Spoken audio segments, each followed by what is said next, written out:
Okay. Well, somebody's already said hi.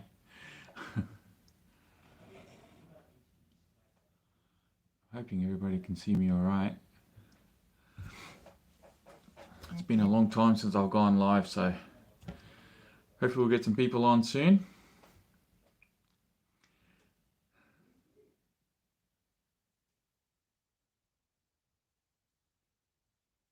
Here we go. People are jumping on. Hey guys, how you doing? How is everybody?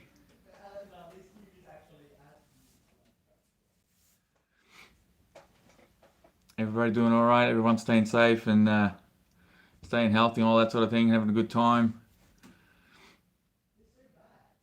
A long time no see. It has been a while. Oh yeah, thank you. How am I? I'm doing okay. You know, it's what is it? Saturday night here. Just kicking back. Not much going on. So well, we've done a few days lockdown. Yeah, lockdown's a bit of a pain, but what do you do? I'm a addict. Been a long time. Been good. Yes. All been doing all right, which is good. You do what you can to keep yourself motivated and keep yourself going. So yeah. I'm actually just had an idea. It's lunchtime here, buddy, in the UK. Oh, somebody. Okay. Hi. Hello from Italy as well. So we've got some questions already coming through. I'm kind of hoping that this is actually going to be the last time that I do a live video like this, because I've got a couple of things planned where my live videos will hopefully be a little bit more professional going forward. So we'll see how that goes. But you know, I'm just using my phone at the moment. Got it up on a bit of a tripod thing, so just bear with me if the phone's a little shaky or whatever. Hopefully in the future will be a little bit better. So as I try, hey Vas, sorry about the lockdown. I hope you are well. Thanks for all the content. Thank you very much, Marty Shaw. Appreciate it. Someone's asking about the time. Yeah, it's 9:15 at the moment, so it's not too late. Hoping to sort of stay up here for I don't know, half hour to an hour, depending on how this goes. We'll see how you know, what sort of questions you guys got for me, and you know, what we can sort of start talking about. Usually these things I've planned to do like half an hour streams before, and it turns into like an hour and a half. So wouldn't be surprised if it's the same thing here. We'll see what happens. But I just had this idea, and see, look, I'm already going off script here. I've got these batteries from Ovonic over here. I have 4 of these 5000s. If I pop this back over here, if anywhere walking distance you can run your RCs. Yes, I've got a park literally just behind my house. There's a park just up here, but it's, if you go back to my early videos, like super like 2012 old school stuff, you'll see the park that I'm talking about. It's just up here. It's like a little walking trail. It's got some gravel and stuff. And I can take my ramp and just run it there, and you know, it's secluded, it's away from sort of prying eyes and stuff. I could probably do some stuff there, but there's a lot of trees, so I can't really do too much. Icons RC, how you doing, brother? Ketris, Extreme RC, hello. How is everybody? RC has become my hobby thanks to you. Oh, thank you. I hope that's a good thing. So 5000 milliamp 50C Ovonic batteries. These are 6S, and I have 4 of them. This one's unopened, but I've got one that's open over there. And I'm not going to use these. These came to me some time ago, and the idea has been for me to do a giveaway for these. Now, I'm not going to do the giveaway here, so just don't get any ideas. I'm not giving them away at the moment. But what I was hoping is that maybe you guys can give me some ideas of how to give these away. Because what I want to do is I want to spread the competition across 3 platforms, which is YouTube, Facebook, and Instagram, right? And the idea, here is the batteries. So they look like that, okay? They've got EC5s on them already. So I want to give these away. Now, there is a catch to this, and that is that I can't ship these overseas, because I don't think I can. So at the moment, I'm only going to be doing the giveaway for people here in Australia. But I don't know, what do you guys think would be a good idea to kind of give these away, to have like some sort of competition or something? Because yeah, I mean, you can do the simple thing and just, leave a comment at the end of the video, or hit a like or subscribe or whatever. But, and then I could just pick one at random, which I'm probably going to do anyway. But I kind of want to make it interesting. So do you guys have any ideas? Have you entered giveaways recently, or seen some giveaways that have kind of gone, oh, that's a cool way of doing it? So yeah, I kind of just want to give these away because I'm not going to use them. And I've got 4 of them. And I've also got an Ivonic hat. Actually, I think I got 2 hats that I can give away as well. So, and I got like a bunch. All of these come with like Ivonic stickers and stuff. So, let me know in the comments if you have any ideas whilst I scroll through these. Whoa, there's a lot of comments that I'm not seeing at the moment. Hey, that's converting my River 2.0 to a single servo. Oh yeah. Do you have any good servo suggestions? Yeah, I mean, there's a lot of, depends where you are in the world, I guess, but there's a lot of good servos out there. What's up? I agree with Michael. Make it skill-based. Post your success read on Instagram and tag you. That's probably not a bad idea, actually. It's probably not a bad idea. So rather than having somebody comment on my video, you're saying people should tag me in their comments, or their posts rather, and then I can flick through and kind of pick something out. That's probably not a bad one for Instagram. On Facebook, I've done giveaways on Facebook in the past where I've asked people to like post photos of their rigs and things like that. Some cool stuff. So maybe on Facebook I could do that. Obviously on YouTube you can't post photos, so it'll be put it to a vote. Yeah, that could work. On YouTube it'll be a little bit different, I guess, because you kind of can only pick comments at random, I guess. So that'll probably be the way that I'll do it there. But yeah, there's 6S packs, so obviously this is going to work with most 6S rigs and EDF jets and things like that, because I was actually going to keep 1 or 2 for my EDF jets, but I've got a lot of 6S batteries. I don't need these, honestly. So yeah, keep an eye out for that. I'll read through the comments and have a look through and see what people say about that. And yeah, I'll probably come up with some good ideas at some point. Hopefully one of you guys have come up with something. Servo suggestions. Okay, so one of the best servos that I've sort of came across many years ago, and I'm still using these servos today, is the Savox 1256 TG. It's a 20 kilogram servo. I've used it in my Creighton. I've currently got one in my Italian. I didn't originally plan on putting an upgraded servo in that, but I did a bit of a swapsies with one of my other cars, and I kind of like, you do like a, what do they call it? Like musical chairs. So, you move one part to this car and then that car and so on. That's what basically happened. So, yeah, so 1256 TG is a really good one. But now, like, I'm finding all these like really cool servos online that you can get for under $100, and they seem to be pretty good. Like if you're a bit remote or in other parts of the world, yeah, everyone has their favorite brands and their favorite sort of servos that they gravitate towards. So let me see what else we got going on here. Hey Vass, what do you think is the best modification for an eRevo 2.0? My daddy's what? My daddy's drunk and told me I can what? What the hell? Hang on. My daddy told me I can get anything I want from my eRevo as long as I don't tell my sis. He's on the smokes. What the hell? Okay. That interesting. Best upgrade for an eRevo 2.0. Power system. Honestly.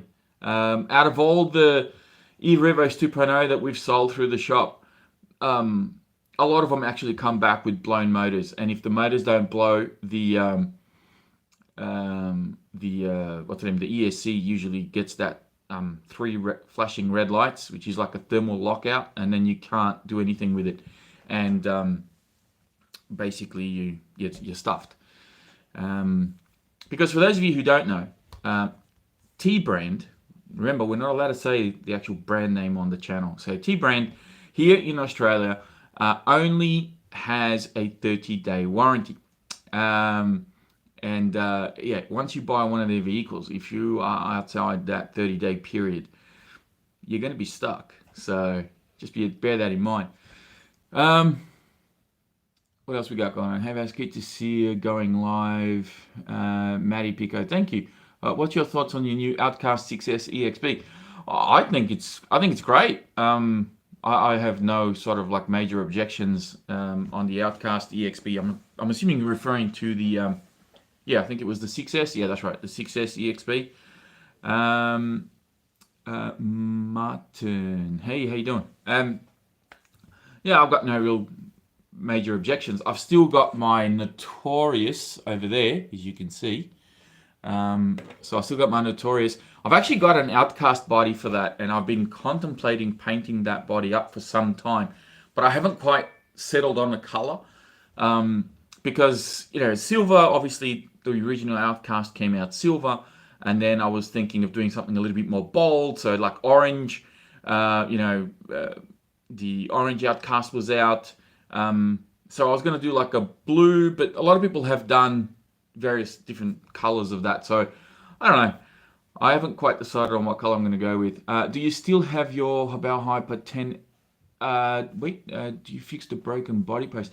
I've still got the Habao Hyper. Yes, I do. It's actually down there. It's down there. I've got a whole bunch of upgrades for that car, and I want to change out the power system and everything. So I'm, since we're in lockdown, we can't really do too much outdoors these days. I might actually do a little project and do like an RC pit stop. RC pit stop, yeah. Do like an RC pit stop video as well. I've noticed over the years your channel has little to no crawler content. Would you consider doing some in the future, or not your thing? No, crawlers are not my thing. A lot of people have asked me to do more, to do like crawlers. There are two things that really have stopped me from getting into crawlers, because I remember in the early years of the channel, I used to watch RC Sparks a lot, and I used to see he was doing really well with crawlers and getting a lot of views and gaining a lot of following with those crawler vids. And I thought, hey, you know what? I'm going to try that. I'm going to see if this actually works out. And I could see that all these projects that people were putting forward and all the modifications and the customization. I thought this is really cool, right? But I got myself an Axial SEX10 Trail Honcho. Now this is the first one. So this was back in 2013, 2014, somewhere around there. So it was quite a number of years ago. And I remember getting the thing, and when I took it out of the box, I did the unboxing for it, and I was really out of my comfort zone, because I was like, I really don't know too much about these cars. Like, I don't know if I'm pointing something out that I shouldn't be worried about, or if I'm missing things completely that other people will be like, he hasn't even talked about this particular thing. So I was very much out of my comfort zone. So anyway, I did the unboxing anyway, and I did a running video with it, and I had it for a while, but I very quickly realized two things. Number one, I don't have anywhere decent near me within a 50 kilometer radius. I don't have anywhere near decent for me to actually run these crawlers. Pretty much everything around here, like all the parks, everything's like, taken care of. There's no like rough trails or anything where you can sort of go.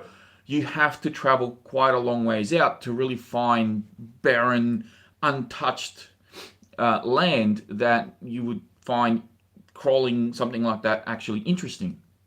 So that's problem number one. Problem number two is I found it so boring. I really did. I just didn't, crawling, the whole trail thing. I love the cars. Like it's such a detailed genre. It's such a massive genre where you can have all these different types of vehicles. And, I see people post them online, and they have, so many variations of the same sort of vehicle. Much like I have many different monster trucks, these guys have got all these different trail trucks, and everyone's set up differently, and they look different, and it's really cool, and it's very scale. And I guess that aspect of it is kind of cool. Like I could probably gravitate towards that part of it, but actually using the vehicles, it just doesn't do anything for me. Like I may as well just watch grass grow. It doesn't excite me. It doesn't do anything for me. So I don't really do much crawlers. Like I don't have anything against them. Please don't take offense if you've got them and you like them. I'm not against any of that. It's just not my thing. That's as simple as that. The same, some people don't like boats. Some people don't like planes. Some, whatever. I'm just not into crawlers. I've tried. It's one thing you could criticize and have a go at me for saying, well, you never tried it. How do you know you're not going to like it? But I have tried, and I even had the Thunder Tiger, the little mini Hilux thing a couple of years ago, or probably longer than that now. And it was fun. I really liked the look of that truck, but ultimately it just sat here gathering dust. I never used it, so I ended up selling it. So yeah, crawlers just not for me, But some people are really into it. Like we sell a lot of them at the shop. I sell a lot of them personally, and I can see the enthusiasm in people, and people bring them back after a while. And they go, I need new batteries, or I need a new power system, and they've customized them, and some of them look really cool, but just still there's no pulse there for me. You know what I mean? Like, yeah.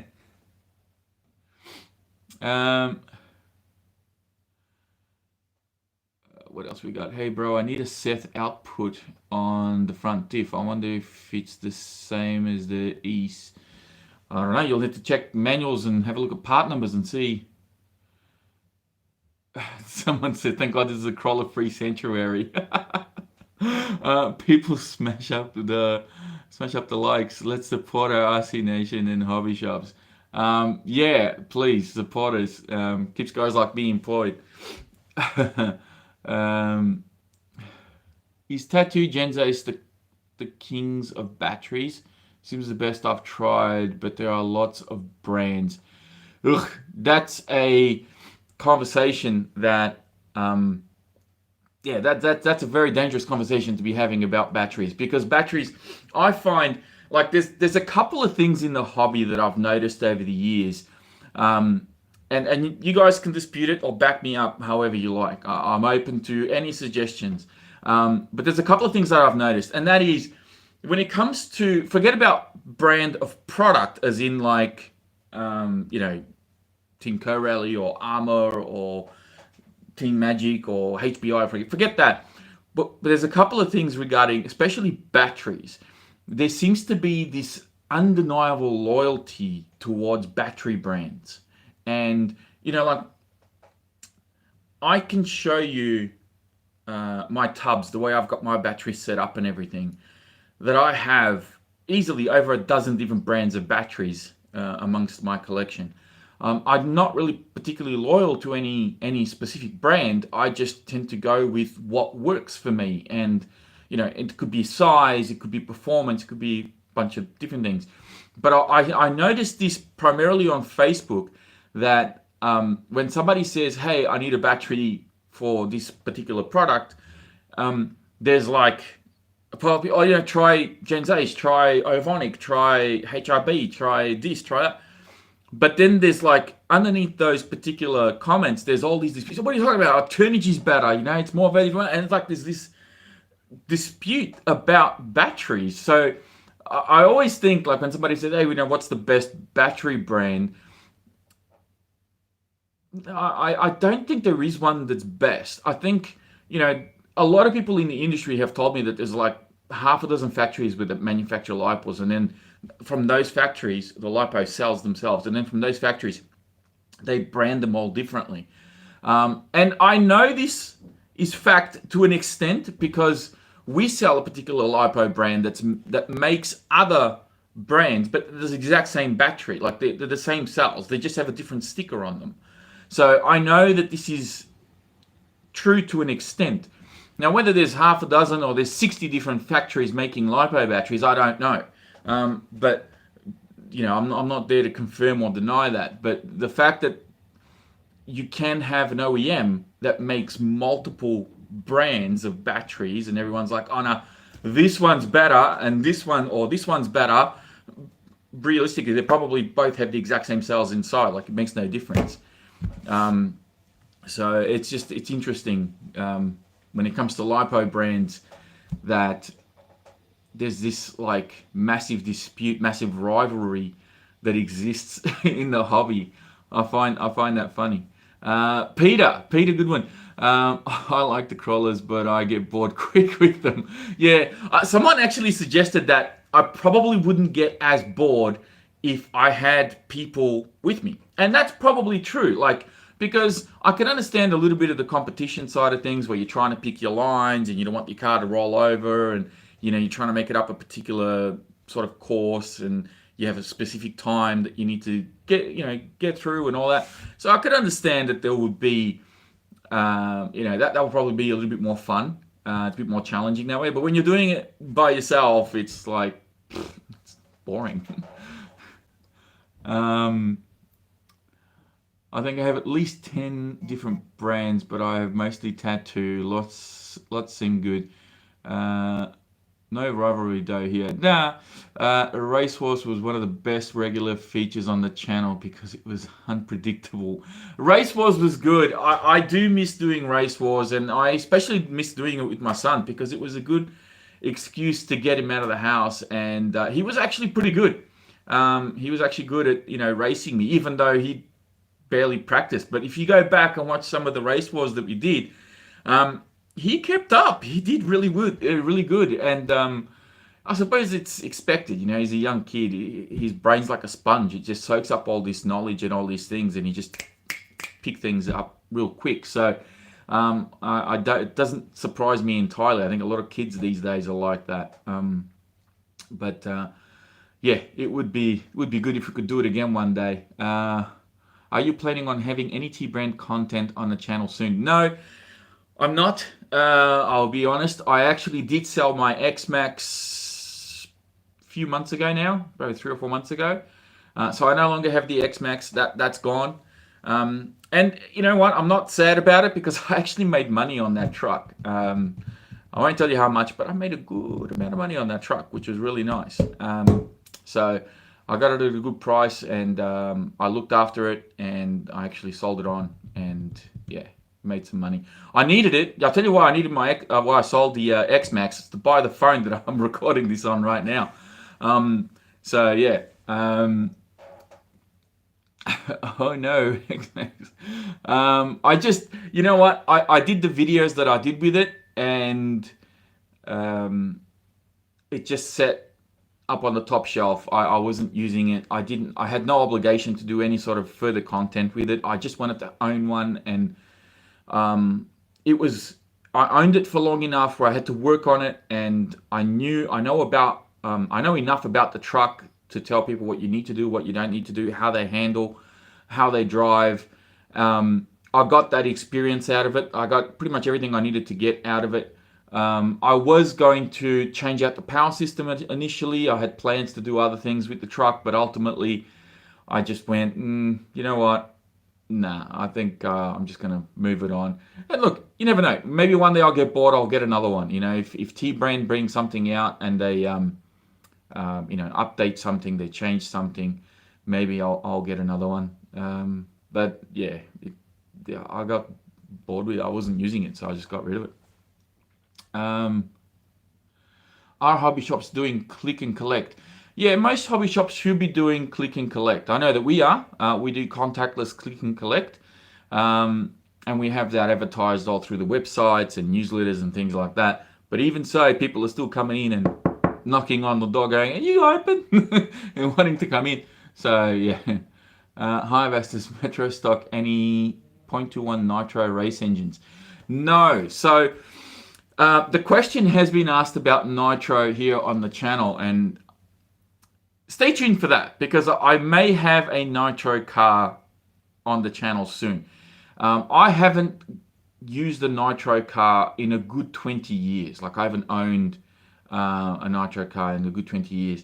But I've recently sort of we're working on something. It's going to be secondhand. It's not going to be new, and it's going to be from a lesser known brand, I guess. But I might have a nitro car soon here on the channel. Now, nitro in general. Let me tell you about nitro in general. So here's, again, hey Vas, which one is the yellow one behind you? We'll talk about that in a sec. Remind me in a few minutes. So let me just get on to good morning. Good morning. Oh, it's good evening here. So good morning to you, sir. Nitro. So here's the thing. Working in a hobby shop has given me different perspectives on the hobby.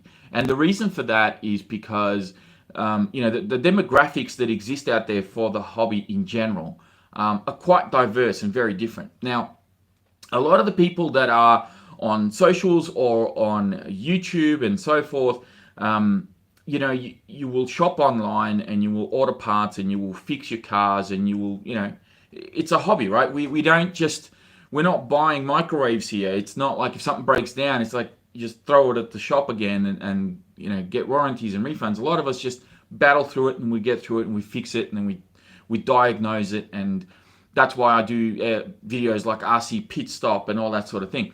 But working in a hobby shop has changed my perspective of all of that, because there are demographics out there that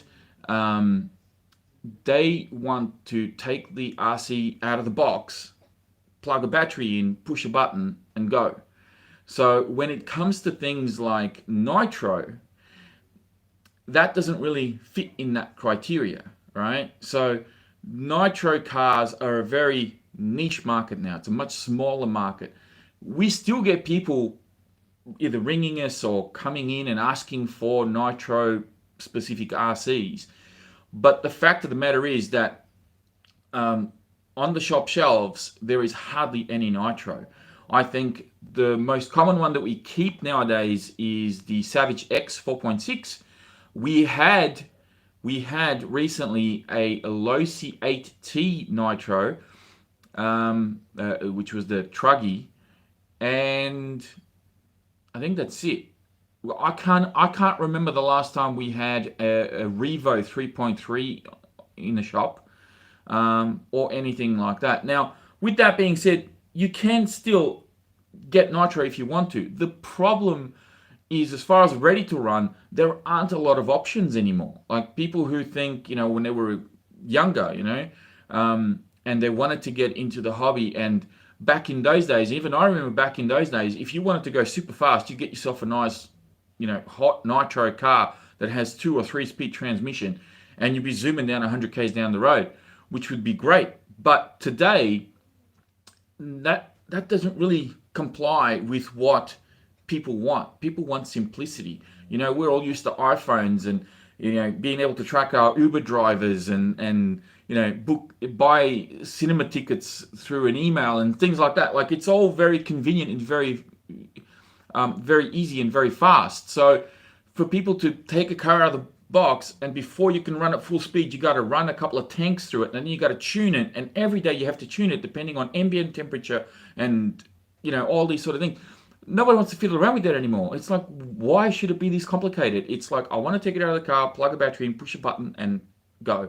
More time driving, less time tuning. And so that's why most of the companies that you'll see out there are releasing electric RCs. It's not so much nitro. Now, nitro still has a place in the hobby, but a lot of that is in competition, so racing cars and things like that. But yeah, people asking about nitro cars, like it's you're beating a dead horse there. Like it's still alive, it still has a pulse, but not a lot. You know what I mean? It's just, yeah, it's at least not from what I've seen. You know what I mean? Like, I know that there's probably a whole other world on YouTube and a bunch of other channels that work specifically with nitro, but I think the majority is electric, right? I mean, I'm not out of place or out of touch by saying that. I'm sure of it. So now people are asking me about RC Carnage. Do you have the advantage of being what? Do they have the advantage of being? They do have the advantage of being powerful, light, no charging, and sounds great. Well, no, no charging is incorrect because you do need a battery in a nitro. They don't, the servos don't run on hopes and dreams. They still need some kind of power. Um, and there is the risk that if you are not careful, and I've seen this happen, um, the battery runs out and the throttle servo gets stuck with the carburetor open, and you're running after the car. So have fun with that when that happens. Um, so I've seen that happen in the past. So yeah, battery, nitro. Everyone says, oh, you just fill it up and go. No, not exactly, not all the time.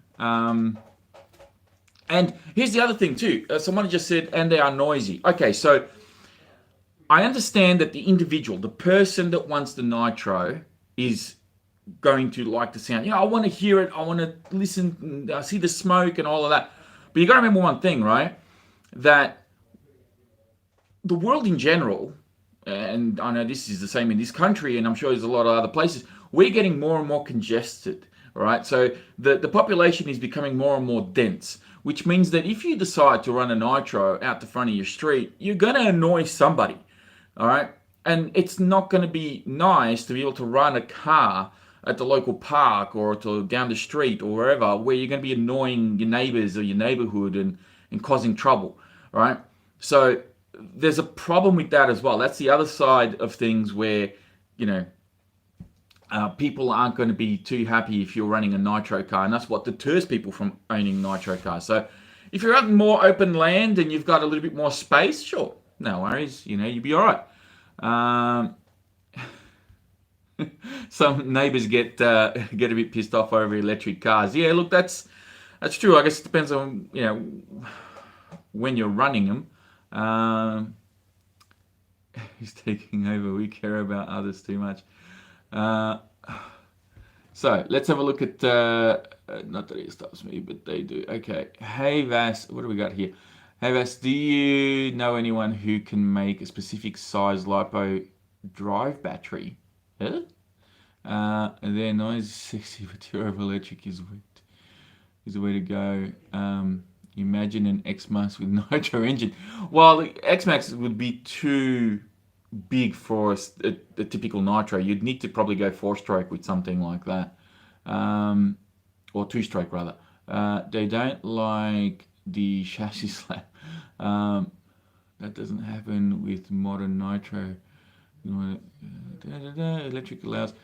It seems like there's a massive debate going on about nitro and electric. Look, I'm not hating on nitro. I'm just telling you that this is that's essentially how the market has dictated what's happened to nitro in general. That's why there aren't many cars.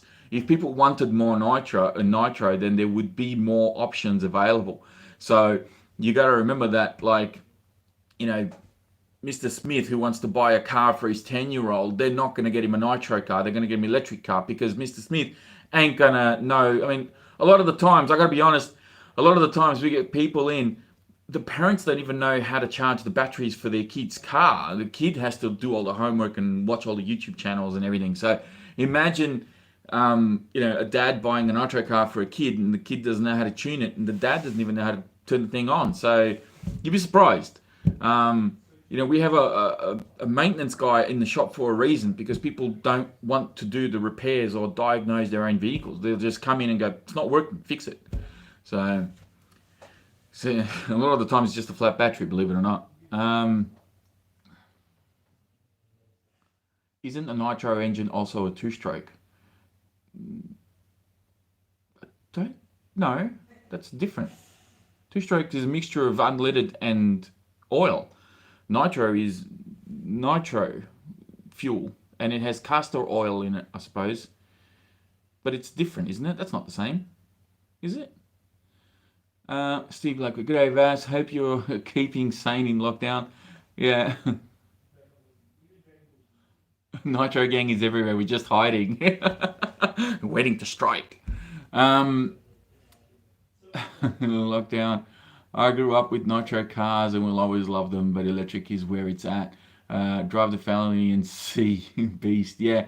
The Felony, how do I flip my camera? Does it even allow me to do that? Okay, maybe I can't, or maybe it's where the camera is there. Nitro is different. Hey everyone, strokes for a number of strokes per ignition spark. You can get a 4-stroke nitro, but it's not common. You know what?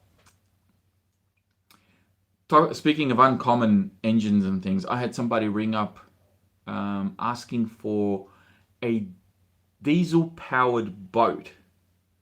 Diesel-powered boat. How's that? Anything said here is being recorded.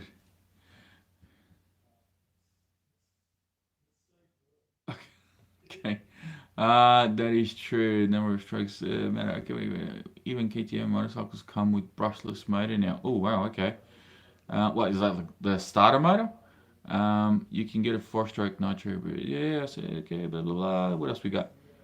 That's why haven't you moved to Queensland? Moved to Queensland, man. I'd love to move to Queensland. I've been to Queensland a few times actually, but mostly like on holidays and stuff. So yeah, it's pretty good.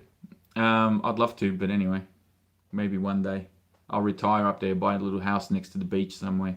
Should be fun.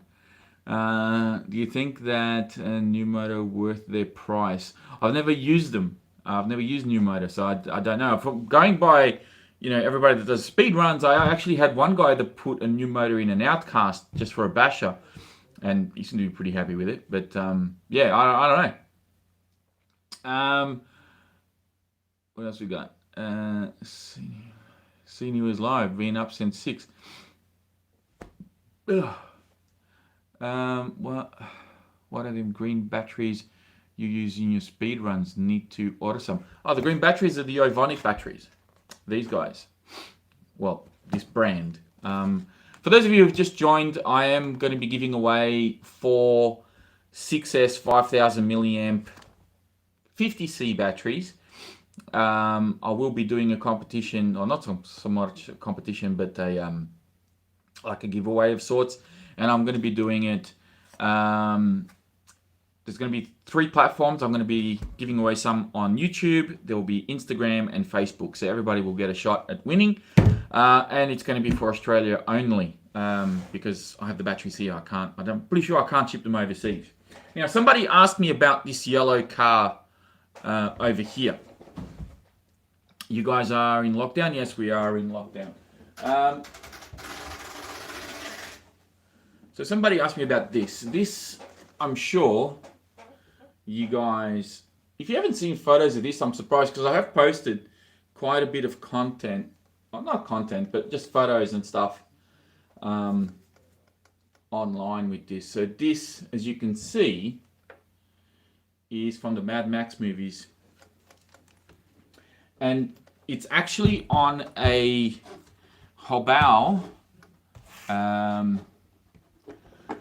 This is the Hobao Hyper VT. Now, I really want to be able to flip my camera. Here we go. That's the button there. So there we go. Now you can see it in all its glory here. And I've got the felony wheels on the back and I've got the standard wheels on the front. Now I know everyone's going to be like, oh, the different gear ratios, blah, blah. I'm not going to really run this thing too much. This is just a stance. It's just for looks. But essentially, this thing, because I had to use the big felony ones to fill up the rears because the wheel arch is so big. So this is I didn't paint this, by the way. This is a custom paint job that I got done from a guy over in the UK called Shark Fat. And I'm sure you guys have probably heard of him. So he's painted all of this, and it's got an amazing detail on the motor and everything, like all the window trimmings. He did a fantastic job with this thing. The headlights and everything, this is all painted. None of that is stickers. So this is all painted. Yeah, Fat Shark, that's him. So yeah, very cool. I'm yet I haven't decided if I'm going to tint the windows or not, because I can still probably tint the windows from the inside. But yeah, Interceptor. I've had this body for years, and I've had that body for years, and I didn't know what I was going to do with it. And then when I got my Mojave body that you see up here, I got that painted up. He also painted this one as well. And he did my Infraction and my Limitless body. So this is mostly just a shelf queen, really. That's all it is at the moment. I may do something with it at some point. Did he airbrush or screen print or liquid mask? I think he masks them and he uses just mostly rattle cans and airbrushing, I think. I'm not too sure on his method. But this is the other one, which is the Mojave. So this one was a featured one for the channel, obviously. So you can see it's got YouTube logos on there. It's got the Armour logo. It's got the Aussie flag. And then, of course, you got Aussie Playground. That logo on both sides. So, he, absolute master. Like, this guy did an amazing job. It's very, very cool. And again, this is all, like, painted. There's no stickers on this at all. So, yeah.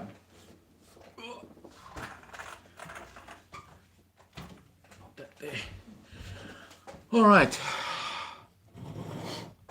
Hello. How many cars are you in your garage, please? How many cars? I haven't done a head count in a while, but I'm thinking it's over 40. Yeah. So I haven't done a head count in a while. I did get somebody saying that I'm pretty much due for a new studio tour, and I have been thinking about that. Now, normally I do my studio tours around Christmas time. So we're not far away, let's face it. So I'll probably do a studio tour then, but I might split it up into 2 videos because it might be too long. Because I've got, I think, just shy of 50 aeroplanes at the moment. And I've probably got just as many cars. So to go through all of that and show you everything, it would be a very long video.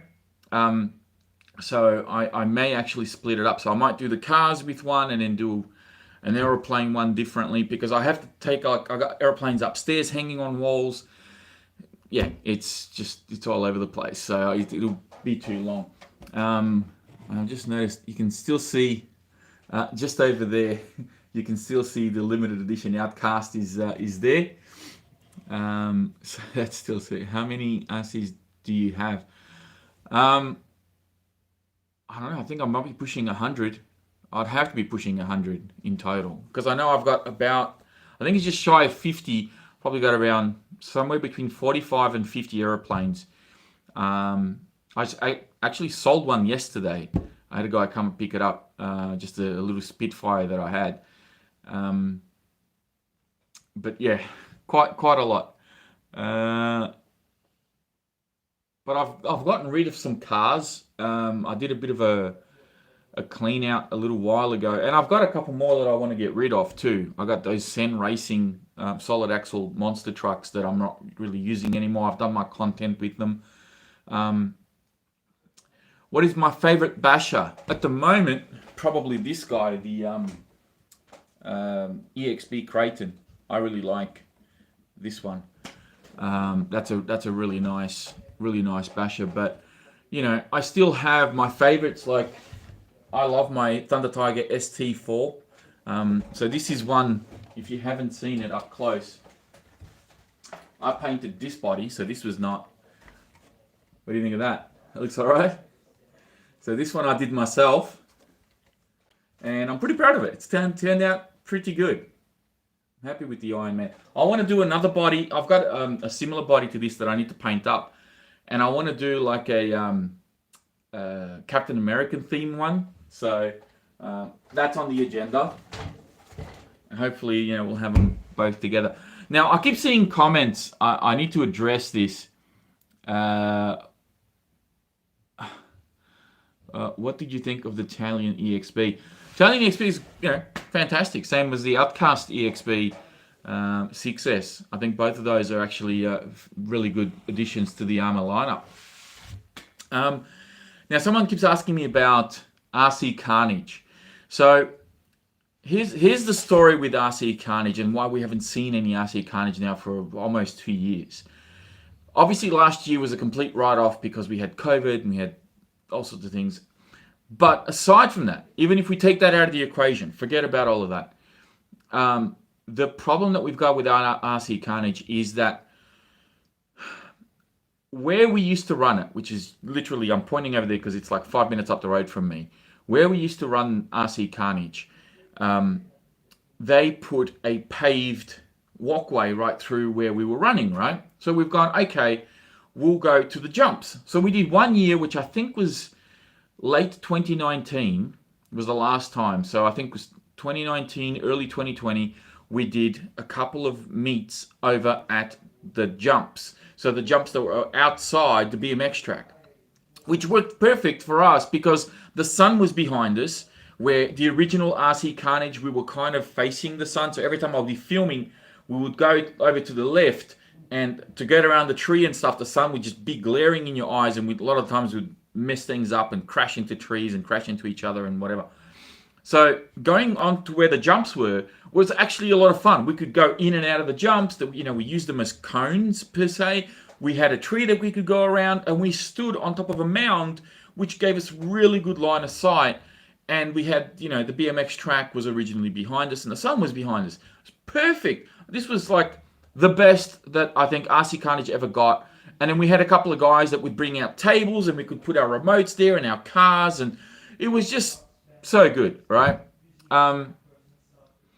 But after all of that, they bulldozed all of those jumps. They added extra jumps on there, and it just makes it impossible for us to run our cars there now. Like, it's all...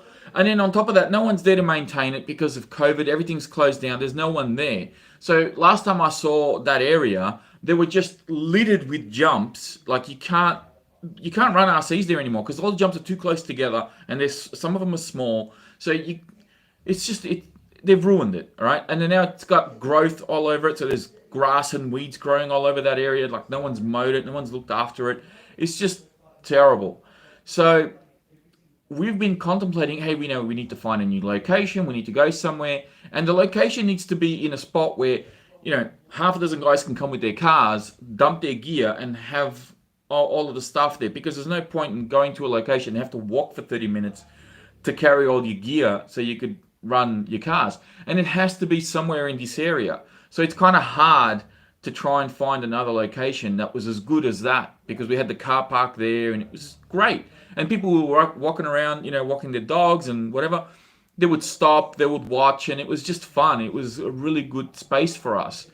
But whoever's in charge of that, BMX track just killed that entire area. So, yeah, it's just RC Carnage is on hiatus. I don't know when it's going to come back. I want to bring it back. I want to get these guys together again. And to be honest, some of them are, they've got young families, they've got babies they've got to look after. So it's kind of hard for them to get away from the wives and the kids and all that. They need to be there for their family. So there's that problem as well that we need to deal with. But I want to bring it back, but I don't know how it's going to happen or when. And where. That's the other thing. How, when, and where. That's the questions that I've got at the moment. I don't know what's going to happen, because like if I rotate over there, so you've got the Kronos XTR, like that. I think would be a great contender in RC Carnage, but we'll see. Who is my favorite YouTuber? You need studio content ideas right now. Me? No, well, yeah, I've got a few people have suggested a number of things, and I do have a few things that I need to sort of do. I mean, at the moment, the button for me to actually revert, like flip the camera, is right where the camera is. So if I press it, you can see the felony over there. So if I press If you see me going over there, that's where the camera is. I see prams and the wives can join in. It's safe if you wear a mask. Just get out there. Yeah, I'm not worried about like us getting together. That's fine.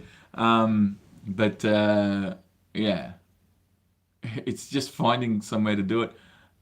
You could do a street version of RC Carnage. Yeah, look, that could be. Who is my favorite YouTuber? I'm assuming that you guys are referring to RC YouTubers. I've got a little bit of a confession to make. I actually don't watch too many RC YouTubers. One person that I do watch, probably more regular than others, is Tom Lee RC. I do watch him quite a bit. I spend most of my time going through Instagram and watching all these guys that are into RC posting short videos and things like that. Like I watch a lot of that content on Insta. But as far as like watching a YouTube channel do RC, there's not a lot. I don't do I don't watch too many. I used to be really into flight test, and flight test, it just annoys me now because they don't do like regular aeroplanes anymore. Everything has to be made up and made out of foam board and stuff. So that's a whole different thing, which I know a lot of you guys aren't into. So I've kind of just unsubscribed from them. I don't even watch them anymore. What else? Every now and again, I'll watch RC Dude 81 or Rich Duper Bash. I'll watch them on occasion.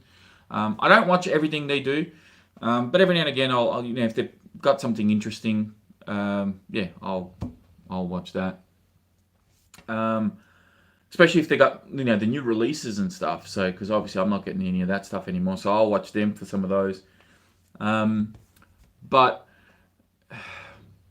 yeah, I think that's probably about it. One person that I do watch on a daily basis is that's not RC related, and that's Philip Defranco. That's probably the only guy, like the only YouTube channel that I watch religiously. I watch a lot of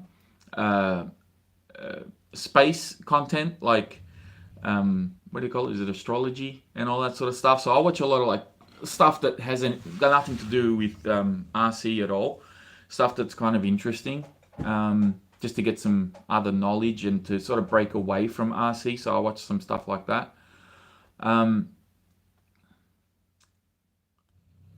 What do I think of the price increase of the hobby? Oh, well, price increase of the hobby, it's inevitable, right? I mean, you've got inflation, which is always going to happen. So that's always going to bring up the prices.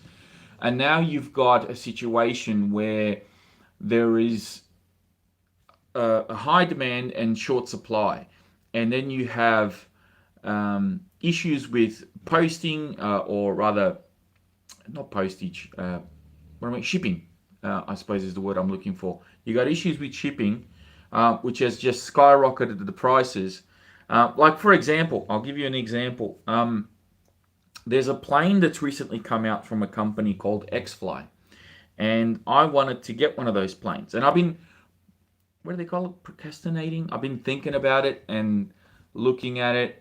And it's on AliExpress. And originally that plane came out and it was like $500 and change with postage, with free postage. That plane is now, I just looked at it earlier today, that plane is now $565. And where before it used to be free postage, now they're charging nearly $60 for postage. So I should have bought it when they first released them, because it would have been a lot cheaper for me. Now I'm not going to get it because it's far too expensive. And things like that just keep happening, and it's happening everywhere. Prices are being jacked up by $10, $20, $50, depending on the original price of the product. And a lot of that has to do with, I think, shipping costs, shortage of materials, the increased price of materials to make those products. There's a lot of that that goes on. So I don't know. I think it was always going to happen. Once this pandemic hit, it was always going to happen. And now that it's happened, everyone's freaking out. It's like, oh my God, they're hitting the hobby. The one thing that gets our mind off this, off the everyday, off this stuff. It's it's hitting our pockets. So yeah, bit of a shame, but what do you do?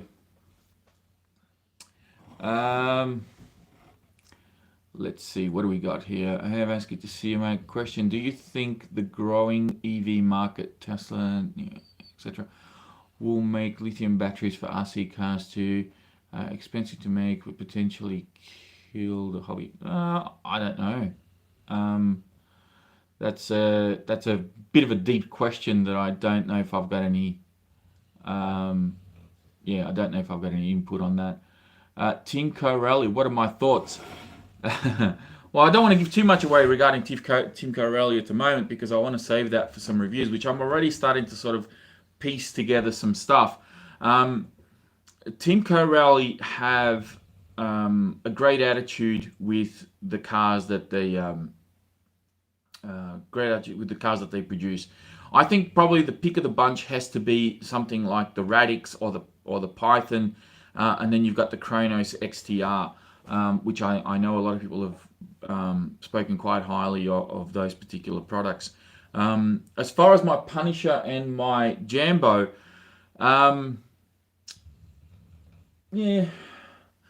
look, they're good cars to an extent. I don't think you can really beat on them as hard as I did my Armors back in the day. But I haven't given up on that entirely. Because I think that the reason, like when I watch the videos back and how I crashed those cars and the damage I did, it's because the brakes are just sit too strong. And when you go to correct, you overcorrect.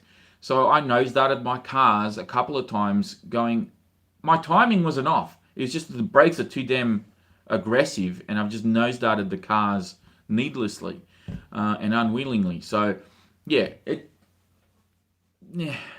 The one thing that annoys me more about those cars more than anything is actually working on them, because both the Jambo and the Chrono, not the Chronos, the Jambo and the Punisher got front end damage, and to fix those bulkheads, like you got to disassemble the entire front end, and it's kind of very convoluted. It's not a simple design, so yeah, I'm not a fan of the way that they've done some of those things.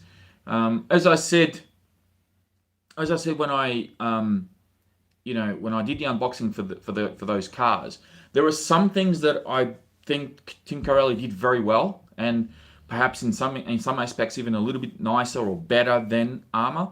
But there are some things that Armour have just got that down packed, and Corelli need to catch up a little bit and do some things. So, I'm giving them feedback on a regular basis. I'm working with them, and they're taking a lot of what I'm saying into account. So hopefully as we go forward and as they get feedback from guys like myself, those cars continue to improve. So they'll get there. They're doing a lot. Do you still got your GLB Cheetah? Hell no, I sold that like years ago, dude. Got rid of the Cheetah a very long time ago. What about the Lacey Mojave branding? What?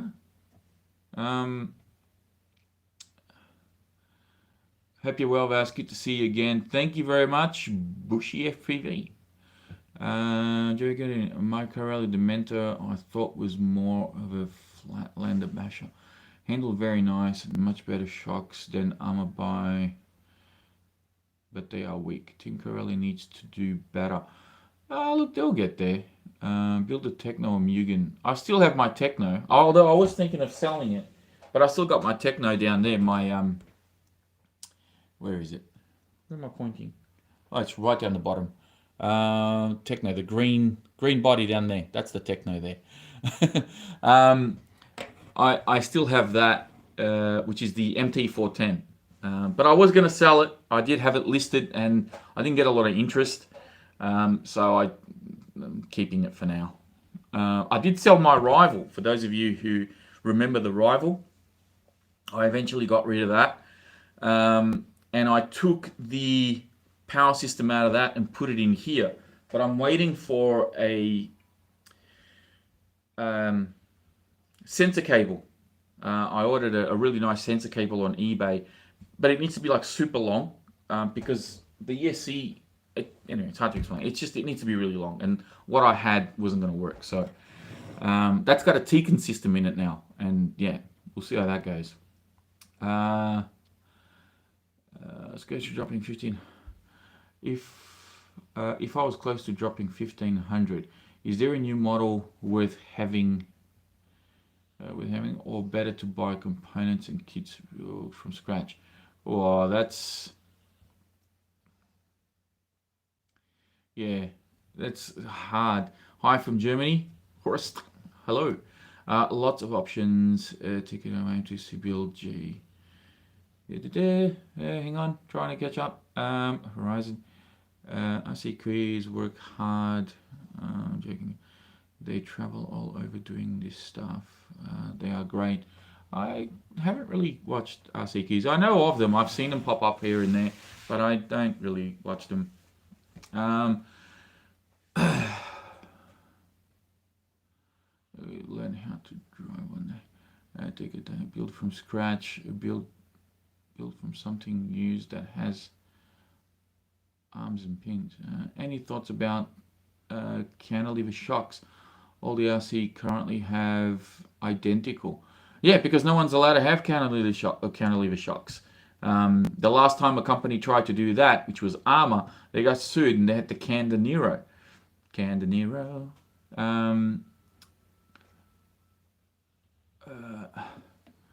Yeah, Marty. Hey, Marty, you're not allowed to say that name, okay? It's T-brand over here. Just sold my Nero as I didn't want to deal with lack of parts. Yeah. I still have my Phazon down the bottom there. Funny how cantilever suspension been around since the 1900s. Yeah. The problem is, this is one of the reasons why, we don't say that brand name on the channel. I don't mind naming the products of the brand, but I don't say the brand name. Just as a little stab. Yeah, the thing is that they were very smart in the way that they did it. Like, I'll give them credit for being very smart in what they did, but at the same time, it's very unethical and it's very unfair on the hobby in general, right? Like, you're giving a big F you to the rest of the hobby, and that's not cool, right? Because they patented whatever that particular design in an RC. So even though, we all know that F1 cars have had it, and there's been other companies that have done lay down shocks and cantilever suspension design. Tamiya, Kyosho, all these brands, Schumacher used to do them. All these companies did this, but you've got companies like Thunder Tiger. If you guys remember, Vatera did it on their Glamis. Was it the Glamis or something like that they did it? And of course, Armour did it with the Nero, and everybody got sued, and everybody had to stop making those cantilever shocks. So why do you think that doesn't? It would be great if that wasn't the case, because imagine the designs that could exist out there in the hobby today, right? I mean, how cool would it be to have all of these people experimenting with that particular design of suspension and having all these different cars with all different handling characteristics based on, that particular design of suspension? But no, it's like they own the rights to that in an RC. At least that's my understanding of it. I'm not a lawyer, I don't know for sure, but they own the rights of that, and no one else is allowed to do it. And when you do it, they drop the hammer on you, and then you have to stop. So it's not right, man, So, but they're smart for doing it. They're the only ones that can do it. I suppose the other flip side to that is that they only really have a couple of cars and a couple of things that they've done with that particular suspension design. They haven't really explored too many options, like they had the Revo, they had the Summit, and then they miniaturized out with the Mini Revo, Mini Summit, and all that sort of stuff, and they had a couple of on-road cars based on that same platform, but that was it. They haven't done anything else. And the minute that a company like, I suppose Armour was a really good one to do it with locking diffs and do all this stuff, and it was somewhat different. You know, that the layout, the chassis layout and everything was so different in that Nero platform. And they had to can the car because someone said, no, you're not allowed to use that layout. It's just, come on, man. Anyway, whatever.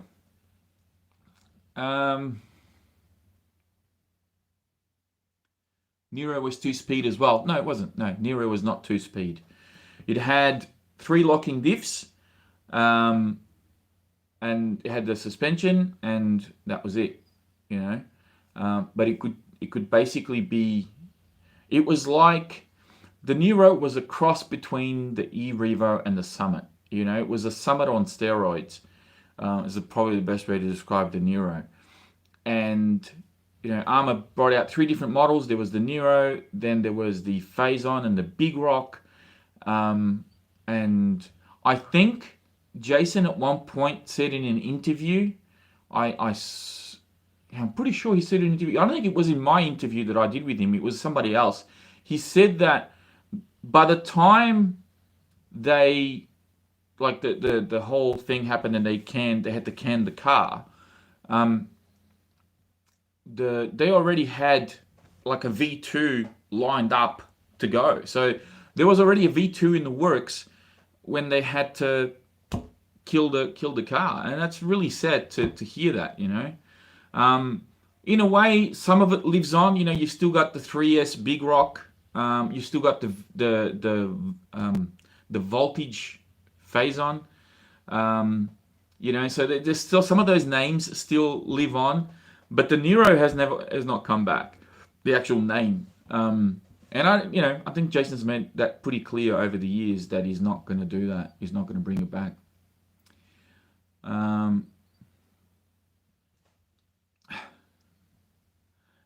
Check out the live. I love hearing his knowledge. Thank you, Jessica. I'm presuming that you're talking to me. I don't know. You're talking about somebody else? I don't know. Probably somebody else. Probably not me at all. Just for information, you are really lucky. Here in France, the car models are really very expensive. Yeah, look, some car models are very expensive here as well. You know, T-Brand is one of the ones that is actually quite expensive. Kyosho is actually a very expensive brand here as well.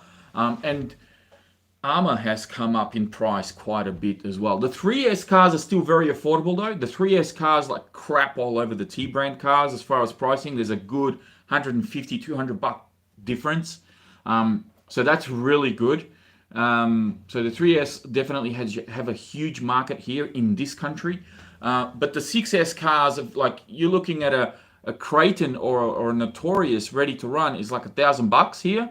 And then you've got your E-Revo, which is the same price. So when I started in the hobby shop, there was a good $200 price gap. You know, the E-Revo was sitting around about $950. The Creighton V3 at the time would have been sitting around $750.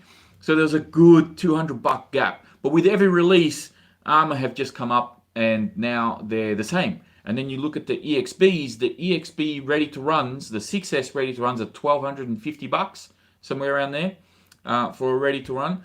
But when you look at what you're getting compared to something like an E-Revo or a Max, the Max is $1,000 here, and the Hoss is like $950 here. So, you know, the Hoss is probably one of the worst selling cars here in this country for that particular brand. Not in general, but just for the brand. I think the Hoss is really hard to sell because for like 40 or 50 bucks more, you get a Max. Or for that price, you get a 6S Creighton. So it's like, well, why would you know what I mean? So it's the Hoss is not a very good seller here. They'll still sell them, believe it or not. People still want them. Whether it's because, you know, they run just on 2S and 3S and they're cheaper to run or whatever, but people still want them. I'd like to know what Earl is talking about Mojave. I think there's conversations going on. He had to mean Horizon.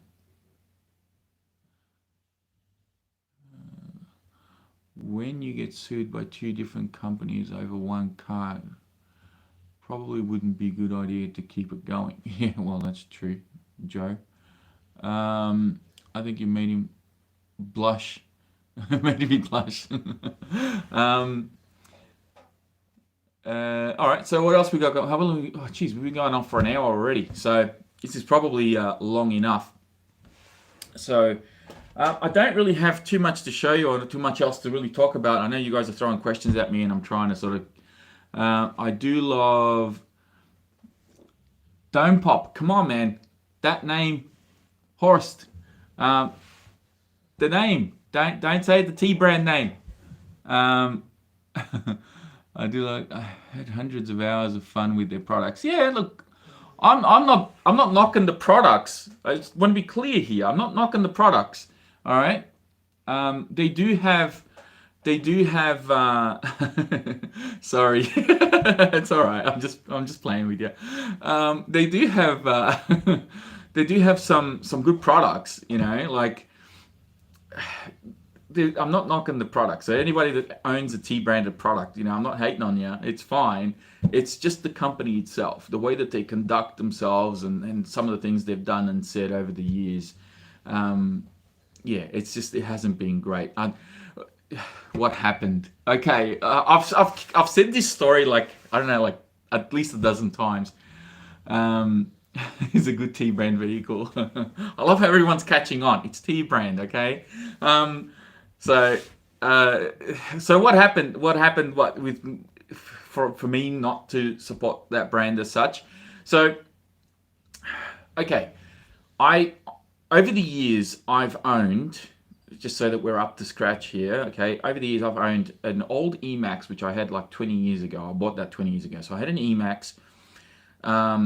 I've had 2 Stampede 2-wheel drives. I've had 2 Rustler 2-wheel drives. Now, there's an asterisk with those because that was a project that I did a few years ago where I bought a second-hand lot of cars, and I've kind of made 2 ready-to-runs, and I made 2 rollers and all that sort of thing, and it was a different thing. So anyway, I had those ones. I had a Latrax Teton. I had a Latrax Rally. I had a Telluride. Who remembers the Telluride? I had the Stampede 4x4 VXL, which is actually one of my more popular running videos. Is the Stampede 4-wheel drive VXL. And I had the Slash Ultimate, which I had on the channel for a very long time. And again, there's a running video of that which is actually really popular on the channel too, which has like the bug body, and I had like 1/8 scale buggy wheels on it and stuff. So it's a cool car. I'm going to be working on something else, bring that look back hopefully in the future. And then I think the last car that I had was the X-Maxx, right? So I've had quite a number of their cars. So I'm not knocking a brand without actually having experience with the brand. Like I've had experience with the brand. And I also had, actually I think I still have it, the Latrax Alias, which was a quad, right? I think I've still got that in a box in a garage somewhere. I haven't used that in years. So I've had a number of their vehicles, or a number of their products, secondhand, brand new, you name it, I've had it. Now, what happened for me to sort of like do the whole dislike and not name them by name is there was something that happened a few years ago with the RC Sailors, right? Now, I don't really watch too much of the RC Sailors, but somebody brought this to my attention. And the RC Sailors apparently had a strike on their channel because they put up a video saying that they had like this little truck that they got from, I don't know, Banggood or GearBest, whatever. They had this little truck that looked like a little miniature X-Maxx. And they named it, they named the video, oh, it's a baby X-Maxx or whatever. Now, rather than, T-Brand picking up the phone saying that they're in the same freaking country or sending them an email or something, they went straight through YouTube and they issued a strike on the channel. So the poor guys, they've woken up in the morning going, oh my God, how come I got a strike on my channel? And when they saw the video that got them a strike, then they spoke to somebody at headquarters and they said, "Oh no, you can't have that video with that name." And they're like, "Well, why didn't you just like tell us?" You know what I mean? Like, you like, it's kind of like that funny meme that with you see like Cops and Robbers, where the guy, the cop's chasing the robber and he's like, "Bang, stop or I'll shoot." You know what I mean? Like, they shoot first before sure, you know what I mean? Like, it's just crazy. So I was watching that video, and the way that they sort of that T-Brand conducted themselves with the RC Sailors, a channel that is quite big and has supported them many times in the past. You know, to see them act like that towards them, I've just gone, that's not cool. Like, that's not cool at all. And it's one thing, like, all right, you got the legal standings to sue somebody because they're using cantilever suspensions, or they've got similar receiver boxes that are waterproof or whatever. Like, you want to sue all that because you got patents on it and stuff like that, fine, do your thing. But to go after a channel that's supporting you, that's giving you free advertisement, like, what are you doing? That's not cool. So I think after that, I really got peed off with them, and I sold every T-Brand car that I had. So I got rid of all my Slash 4x4, which I really like the Slash 4x4 Ultimate, by the way. I got rid of that. I got rid of my beloved E-Maxx that I had from 20 years ago. I still had that truck, and I had this emotional attachment to it because it was from an era that's now gone. You know what I mean? So, and I was like, you know what? Screw you, man. Like, that's not what you've done is not cool. So, I just got rid of them all, and that's why you don't see a lot of T-branded products here on the channel. Like, I got the X-Maxx, but I didn't buy it brand new. I bought it second hand. So anyway, that's the reason. That's why I don't say their name on the channel, because I think the RC Sailors actually said the same thing, that they were going to stop saying their name, and I've gone, oh, okay, I'll do that too.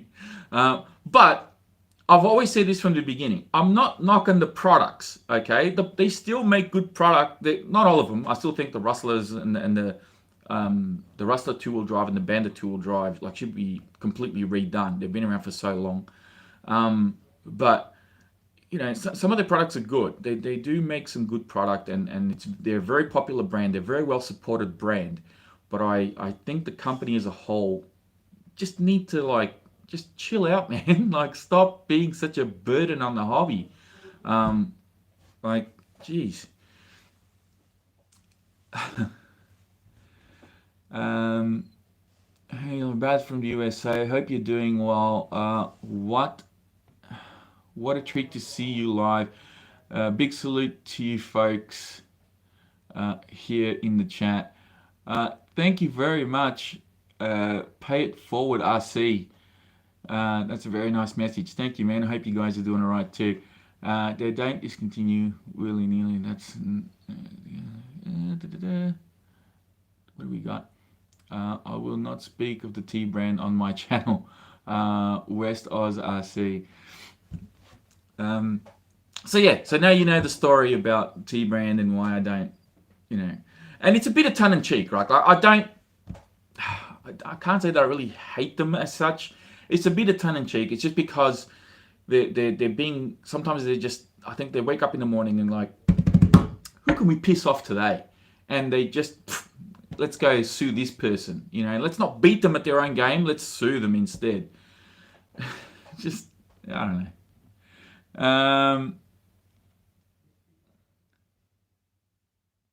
I hope they go bankrupt. See, nah, I don't necessarily want them to go bankrupt. I think, that's not the way to do it, because they do have a massive influence in the hobby. I mean, think about cars that they've brought out that have changed the course of the hobby in general. You're looking at, the short course trucks like the Slash, right? That changed the course of the hobby. When they brought out the X-Maxx, the original X-Maxx, by the way, was one of the biggest flops, I think, in current history, because it was a 6S monster that was slow as freaking dog crap. It was horrible. A mate of mine bought one, and I drove it, and I think I still have a video of it on the channel, and it was really so bad.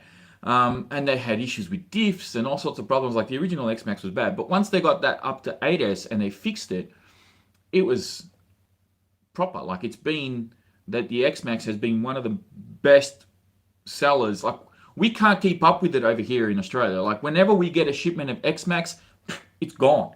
Like, if it's not done, if it's not gone in pre-sales, literally off the container to the shop floor to the customer, it sits on the shelf for maybe a week or two, and somebody else picks it up and takes it. Like, it's just, the X-Maxx is one of the better seller trucks in the country. The problem that we have is the supplier and T-Brand themselves not pumping out enough for us to have here, because we're so isolated from everything. It's kind of hard. It's kind of hard to keep up with demand on some of these products. The UDR is another one that we can't get at the moment. The UDR we can't get. The X01 hasn't been in the country, I reckon, for about a year. I can't remember the last time we had an X01 in the country. But at the same time, who wants to buy an X01 for $1,200 when you can have a felony or an infraction? You know what I mean? It may not be the fastest car in the production car in the world, but it craps all over it. You know, when you pop the lid off, the X01 is ancient by today's standards. So, you know, no one wants to get that. But yeah, there's a few cars in their lineup that just every time they come into stock in the country, they disappear very quickly. So they're a good, they have good quality product. It's just the brand. It's like, wish they would do better. You know, be better. We still haven't got, speaking of drag events, we still haven't got the stupid drag slash thing. Still haven't received it here. So I don't know when that's coming in. I know a lot of people, and it's like $900. It's like stupidly overpriced for what it is. Because like you get the Losi car, the Losi is like $650 or $700 or something. And then they have the drag slash coming in at like $899 or whatever it is. It's, come on, man. Sometimes I think they're taking the piss just because, oh, you know, we're T-Brand. People will just pay whatever. You can put a turd on wheels and people will still buy it. Drag means something different here. Yeah. The H-Brand did similar things. The H-Brand? Did similar things a few years ago in Germany. Here you are not allowed to name your sand buggy Baja if it is not a H-Brand car.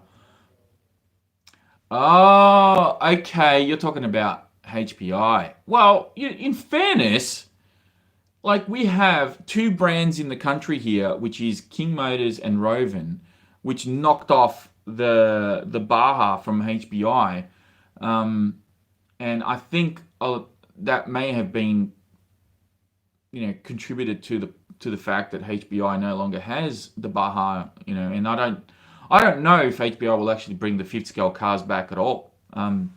So we'll see what happens. Maybe in the future, but I don't know. But that I'm on HPI's side. You know what I mean? Because like people were downright just ripping them off. They were copying them. So I'm on the HPI side there. But I suppose to a certain extent, come to think of it, going after somebody just because you can't call the car Baja, probably a little harsh. But yeah, I don't know. That's a tricky one.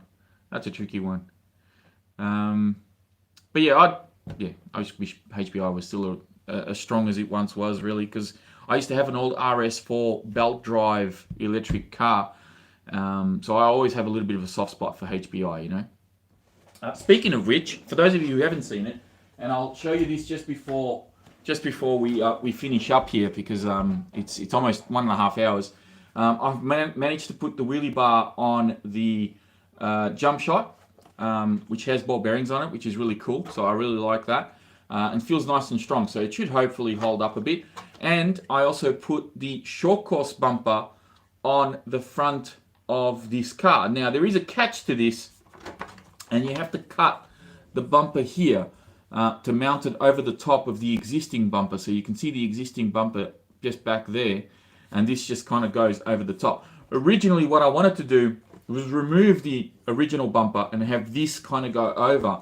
But the way that this folds over here and the way that it just wasn't going to work. Like if I originally mounted it onto the side of the chassis here, and then when I folded it back over, these holes here didn't match up, because on the SC has a different chassis, so the curve was different, and anyway, it didn't work.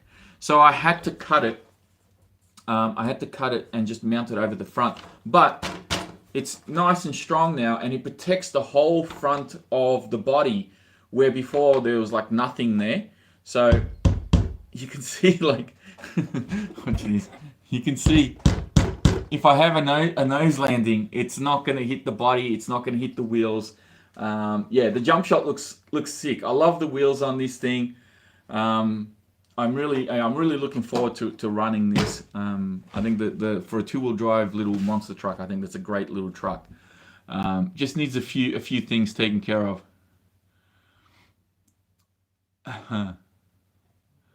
Oh wow, there's a whole bunch of comments on here. Using Lexan, that upgrades will help a lot. I like to see something new drop. Tinkerelli hopefully does better in 2022. New Bright in 2022. Brand to watch in 2022. A brand to watch in 2022. If I was going to put my money on anything, it would probably be HBI, believe it or not, now that we're on the subject. I've just heard a few whispers and a few things, so I don't know. You know, sometimes these things lead to nothing. Sometimes it is just what it is. It's just rumors, but yeah, I think 2022, I think one brand to watch out for would be HBI and the sister company, which is Maverick. Hobao, oh man, there are some brands that I wish were bringing out product more consistently and would update some of their stuff. Like Hobao is definitely one of them. Thunder Tiger is another one that I'd love to see do some more stuff on. Sen Racing. I think it would have been a year or 18 months ago, they put a post up on Facebook going, hey, what would you like to see on the Reaper 2, right? Like the Reaper V2 or Reaper 2, whatever it was. And I'm like, okay, everybody sort of put their own little comments, but we haven't heard anything about another Reaper or an update or anything like that. So I'd love to see, Thunder Tiger come back with some cars. I'd love to see Hobao drop something a little bit more exciting and update some of their current line. Like the Hyper is a fantastic truck. Like I love that Hyper MT Plus, but I think that the Roller is probably the better option. And I'd love to see, Sen Racing bring out another basher, because the last thing I got was that Julie truck thing, which was kind of cool, but I haven't even had a chance to run that. So hopefully you'll see that again on the channel at some point. HPI is pushing hard to get Pac-Man. Also has them in stock. Yeah. Hobao. Tim Carelli really seemed to have progressed well this year. Lots of good releases. Yeah, Tim Carelli did really well this year. I think if next year is anything to go by, if they update some of their cars and do a couple of changes, I think Tim Carelli could also be one to watch out for next year. And that's if they don't drop anything before the year's out, because we're still a few months away. So you never know. There could be another drop before Christmas. They sometimes hold these things off just in time for Chrissy. So we'll see what happens.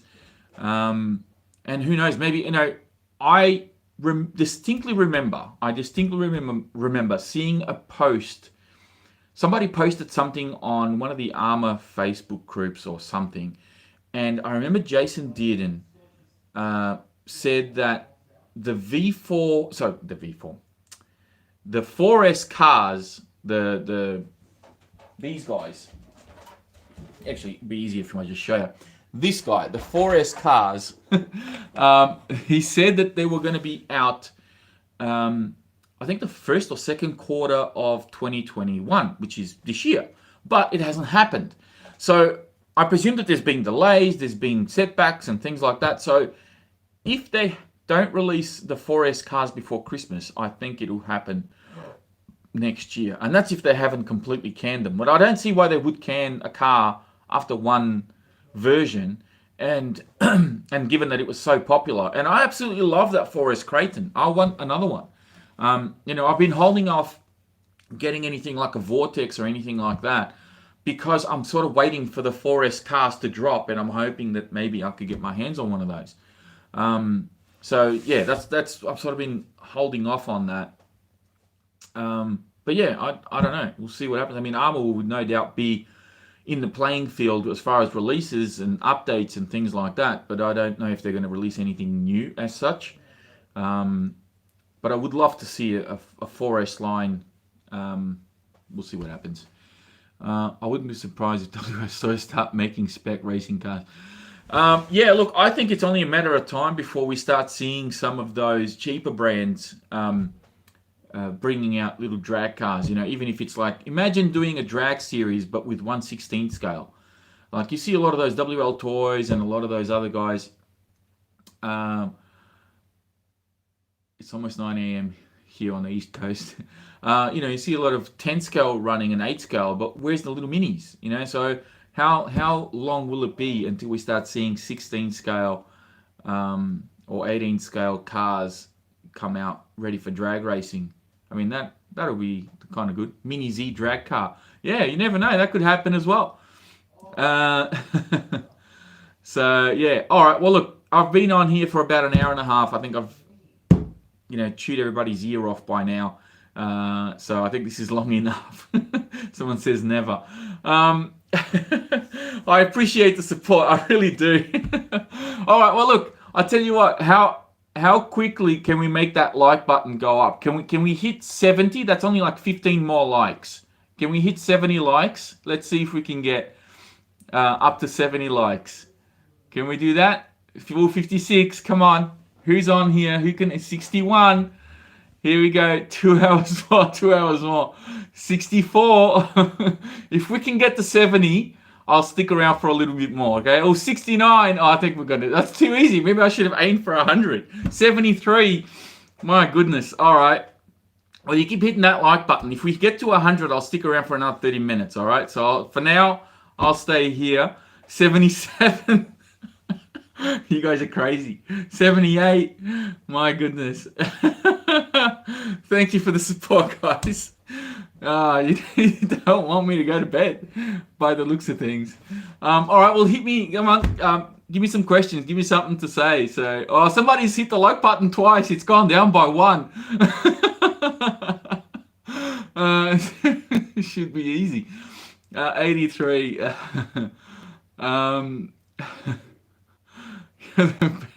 Thank you. Thank you very much. Appreciate it, guys.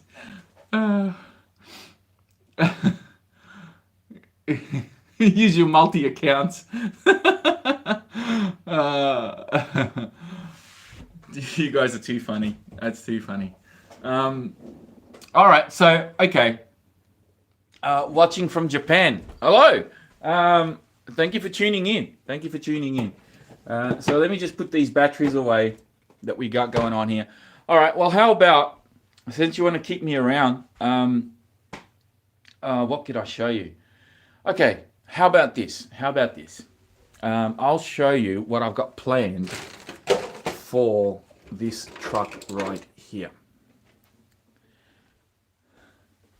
So this is, well, I'm pretty sure you know what this is. This is the Senton 4x4. So, one of the things that hi from Western Australia, hello. Will the Limitless Speedrun project continue? Yes, it will continue. I'm glad you asked. Vass, let's talk boats, mate. Boats. Oh, we'll get to the boats in a minute. Vass, you still plan to have more bashing videos with your friends when lockdown is lifted? Yes, I do. Hopefully.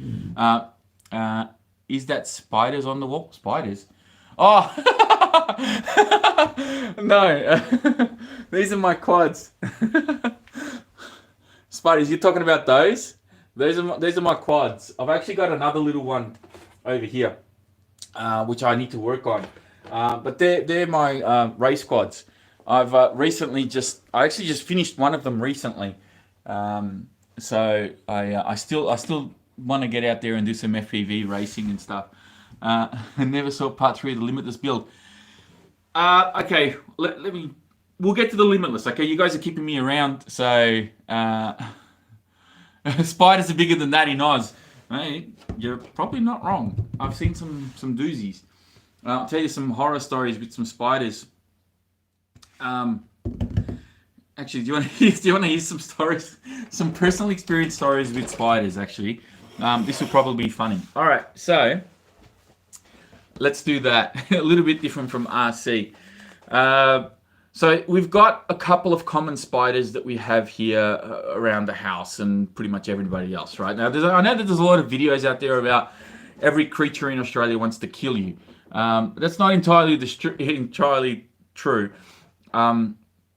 But there are two common spiders that I kind of come across here in my house.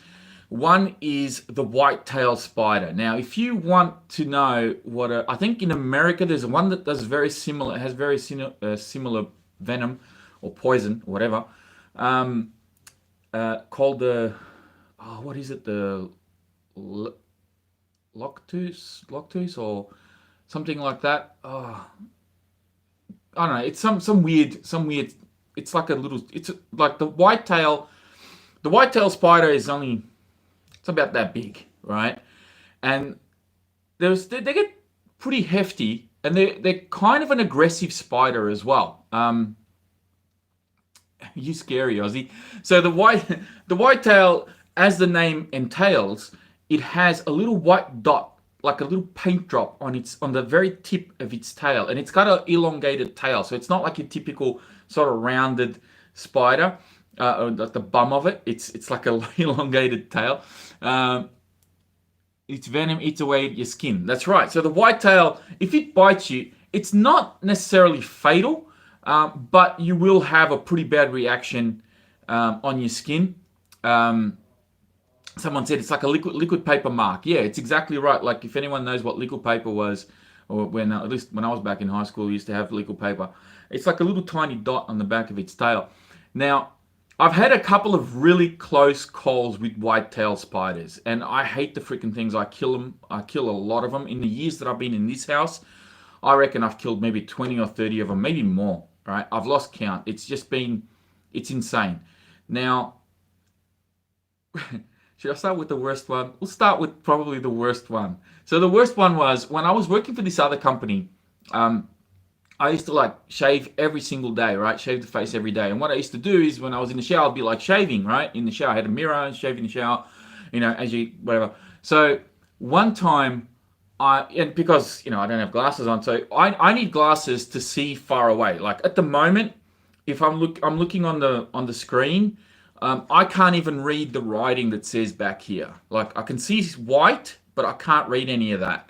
I can't read the time that's on the top of the screen, which I know you guys probably can't see. So I need these things to see far away.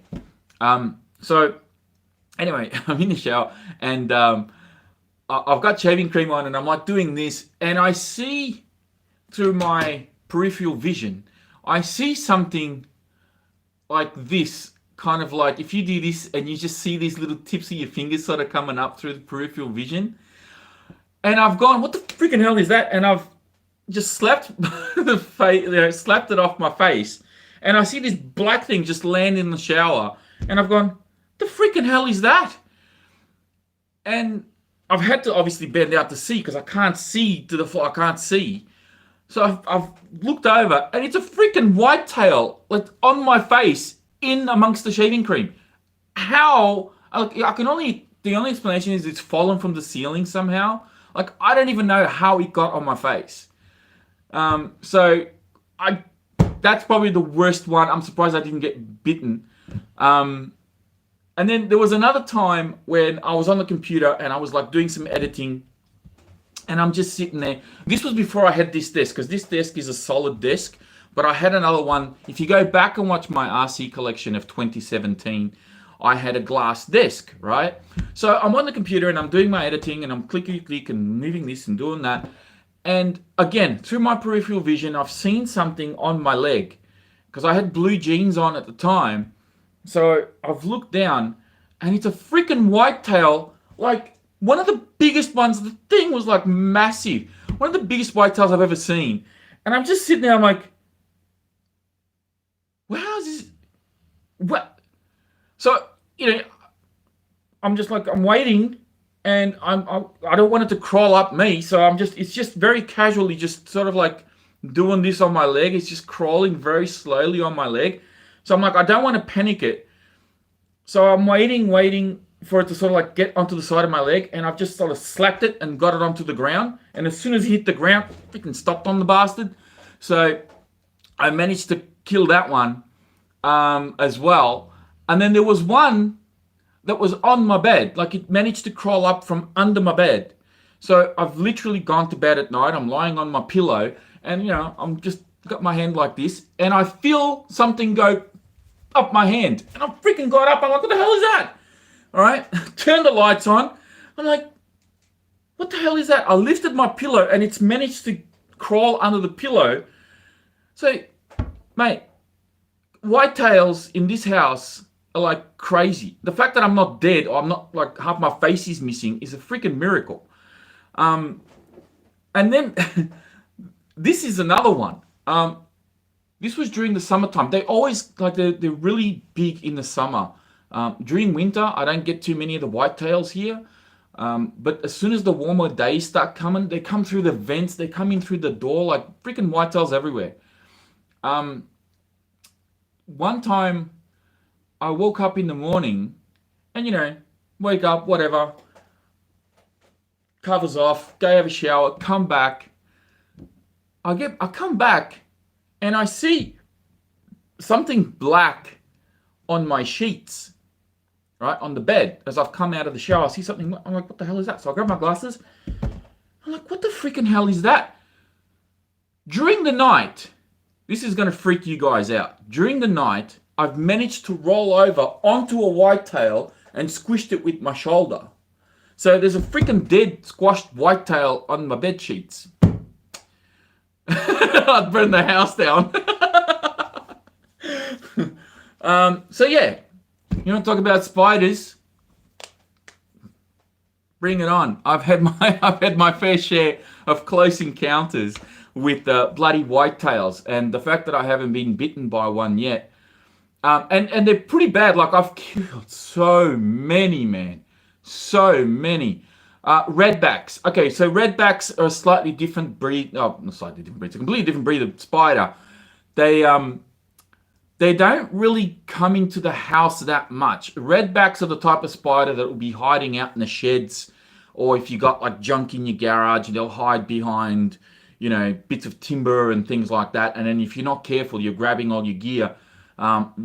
There might be a redback there. You got to be a little bit careful with the redbacks in those sorts of circumstances. But as far as having a redback in the shower or on your bed, mate, that's very, very rare. Like you wouldn't see a redback. Recluse, that's it. Brown recluse, that's the one I was thinking over in the States, which I think does similar damage to what the whitetail does. It's very similar from what I understand, the recluse spider. I had to know we had heaps of whitetails in Canberra. Yeah. The one thing, huntsman, massive but harmless. Yeah, huntsmans are more scary than they are dangerous. You see a huntsman, it's the size of your hand. And they run really fast, hence the name huntsman, right? So they hunt. I don't even think they have webs. But there's a few different species of huntsmen. Some of them are they're like the grey ones are probably the fastest ones that I've seen. But there are some that are like brown and they got really big bums. So they're a little bit more terrifying. But most of the time, like huntsmen are not really vicious or violent spiders. Wolf spiders here in Perth. Yeah, I've seen some wolf spiders as well. Again, they're more like sheds and garages and places that humans don't really interact too much with. We've actually come across a couple of wolf spiders over at the shop where the warehouse is. We've had a couple of encounters with wolf spiders there. Strikes off Australia from my vacation plans. It's not that bad. It's not that bad.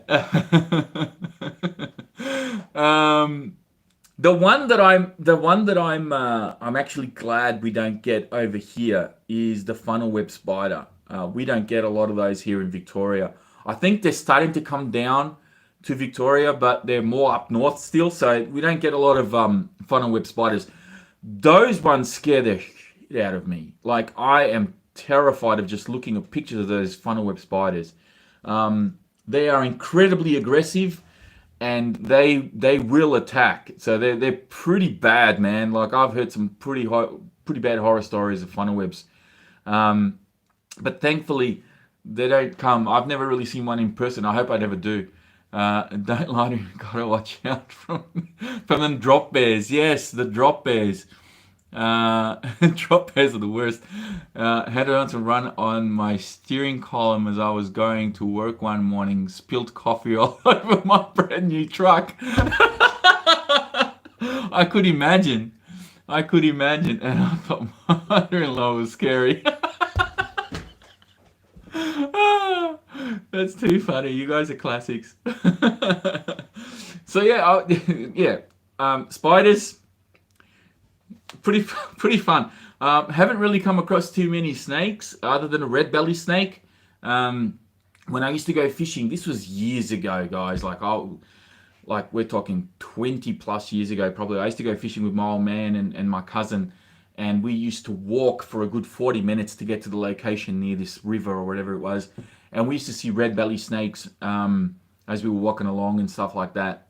So yeah, that was that's probably the only thing. But man, they were really aggressive. They never really did anything. I'm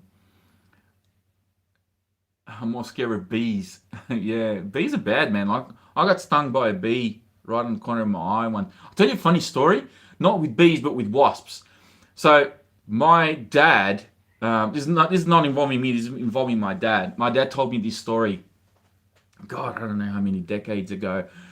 So my dad grew up in a farm, right? And across from where he lived, there was a vineyard, and he used to go there and play in the vineyards and stuff. And in where we grew up, where I grew up, which was Portugal, there were a lot of European wasps, right? Because we're in Europe, so there's a lot of wasps. And he had to go toilet. Now, he was only young. He said, I remember he said he was like 6 or 8 years old or something like that. This is so old, this story. And he pulled his pants down to go do his thing, and he knocked over a freaking wasp nest, and the wasp stung him in the butt. And he ran all the way to his mum's house crying with his pants halfway down his ankles because he got stung in the butt. So that was a funny story.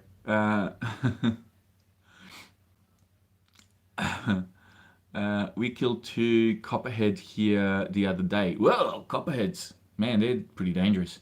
Had to touch it. I was so damn scared. Glad we have only tiny spiders with no hairs in Germany. Well, you're lucky.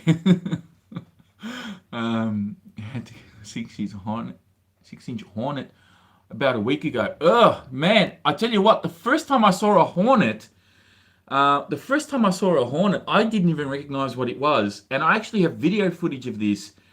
The hornet was dragging a huntsman. So the hornet had the huntsman by its clutches, and the huntsman was like 3 times the size of the freaking hornet. And the hornet was just dragging it along. It was incredible. I've never seen anything like it in my life. So yeah. All right, so we got 10 minutes to 2 hours now. We're at 90 likes. Can we get to 100? Come on, can we hit triple figures on the likes here? Only in Australia. Here at the house under lumber for the new ramp. 93 likes. Come on, guys, let's hit triple figures. And I'll tell you what I'm going to be doing with my Senton 4x4, because I've got a bunch of parts that I've been ordering up for this.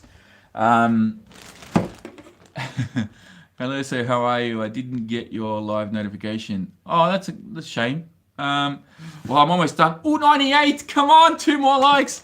Vasco the man. It's Julian. Hope all is well. Hi, Julian. How you doing? My new ramp will be awesome. He built it already. Can't wait to see it. 99 likes. Come on. Hey, there we go. 100. 100 likes. Thanks, guys. You guys are awesome.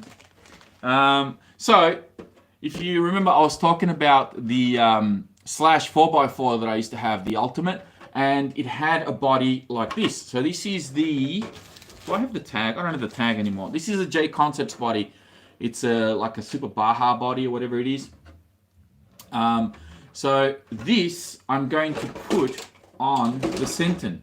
Now, the Senton is not set up to accept this body as it is. There's got to be some mods. And you have to, the way that I want to set it up, I want to make it so that it's similar to what my Slash 4x4 was. But to do that, we got to make a few changes and do a few things. So one of the things I'm going to be doing is I'm going to be changing out the body posts on this to the Granite body posts, because the Granite has narrower body posts, right? So the posts are actually a little bit closer together. They're not as far apart as these ones are here. Because when I try to put this at the front, you might not be able to see this very well. But the way that this actually, it doesn't quite work where it is when I try to set this up. So actually, is it the front ones that I need to change? No, it's the back ones, sorry. The back ones I need to change. So you see the back ones end up right on the grooves. All right, so they end up right on those lines. And it doesn't quite work here. So at the front, it's not too bad, but I think I'm going to change the front anyway and bring them in a bit closer together. We'll see how that works out. So that's problem number 1. Number 2 is you got to get rid of all of this stuff. So the Nerf bars are going to come off, and this cover here needs to come off as well. So let me show you something that you probably haven't seen. This is my armor spares box. I have an entire box that you see here with all of my armor spares. And in here, we have some bits. So these are the side guards for the Big Rock. Yeah, I think this is the Big Rock, because they're a little bit longer. You can use the ones from the Granite, but I think the Granite ones are a little bit shorter. So I've gone for the ones for the Big Rock because these are nice and long and should, you know, fill up the side of most of that chassis. Then we have, I have new skids as well, because the skids underneath, and I've already connection. Here we go. We're back. What else we got? The Big Rock is awesome. Mine is getting worn out. Okay, you guys can all see me okay? Because I just had a little connection thing reconnect over there going on. So the skids, you need new skids for these, and you got to get the ones from like the Granite or the Big Rock or whatever. So you got to get those because the angle here is different. So when you go to change the bumper, see how this sticks out quite a bit here? Because I'm going to be changing out this front bumper and putting the Granite bumper on here. Now, the Granite bumper, where did I have it? Okay, so there's 2 bumpers that are currently available for the Granite. One is the older one, and one is the newer one. So this is the older bumper of your Granite 4x4, okay? And this is the newer bumper of the Granite 4x4. Now, this is not bad. I don't mind this one, but I like the simplicity and how small this is, because it's actually going to match a little bit better when you put it, you know, with the front end of this car, because this is actually quite a narrow front end. If I use this one, it's kind of a little bit bigger. You know what I mean? So I'm going to keep this for something else, and I'm going to use this front bumper. And then at the back, same deal. So at the back, you've got the matching one for the newer bumper, which is this one, and then you have the matching for the rear. All right, so this is going to be the front, this is going to be my rear. So all of this is going to disappear here. I'm going to get all of this out, and I'm going to get all of this out of here. This is all going to go as well. But I don't want to sacrifice the wheelie bar, so I did have a wheelie bar that I don't know if I tossed in here or not. I may have it. Didn't I bring it? Maybe I've put it somewhere else. But I do have a wheelie bar put aside for this as well. which is the Granite wheelie bar. So I'll still be able to do wheelies with it and do all that sort of stuff. Didn't I? I don't know what I've done to my wheelie bar. Wheelie bar! Oh well, never mind. I know I've got it somewhere. I'll probably put it somewhere else. But anyway, that's the idea. That's the plan. Change this out. And because I've recently changed out the power system in my Creighton 4S, I'm going to use the power system out of that and put it in here. So this is then going to be running 4S, which is going to be awesome. Or maybe I'll just leave it as it is, because it's pretty quick as it is. So I don't know. We'll see what happens. But yeah, there's a wheelie bar, there's bumpers that are going to be changed over. It's going to be a cool little project. I will be filming this, so I will be kind of like, what's her name? Doing an RC pit stop video for it. So yeah, should be okay. All right, the clock is still ticking. I've still got 59 people on. I did have a K4 system in my Big Rock. Now it has a 6S build. Jesus. Matt Jones, what up, bro? What up? Okay, I'm going to scroll through a few comments here. I know that you guys have been leaving me heaps of stuff. Hey, that Proline Desert Eagle shell, reckon it might be released one day. I don't know. It would be nice if the Desert Eagle would come back. It was a very nice body. But I think Proline is focusing all their efforts now in, the drag bodies and so forth. So, I don't know. We'll see what happens. I'll get rid of this. Okay. All right. Well, we're almost at 2 hours, guys. As promised, I think this has gone way over time. I wasn't expecting to be going on for as long as I did. Got the M6 motor mount, 2 Yanks, of course, and 4S only. Yeah, okay, fair enough. All right, so pop this away, and I'll bring you with me. Before you go, rough guess, what's your collection worth? Ooh, I have no idea. I have no idea what my collection would be worth. But you can see all of what's going on there. I got my little thing. I've got, where is it? Got my boat, my 2 boats. Got all of that. What else we got? We got some planes hanging up here. My remote cupboard. I've still got heaps of remotes, even though I've got, hang on, I'll show you this as well. We've got a MiG. There's a MiG here, hanging up here. We've got tires over there. So my collection of tires and stuff. Got a couple of bikes, you know. And then over here, we have, here you go, look, all my planes. Not all of them, this is most of them. Most of them are up here. You see all that okay? My jets.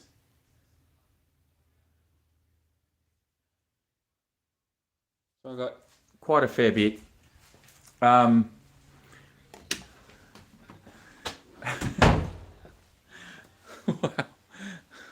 Thanks for the chat. Thank you. Only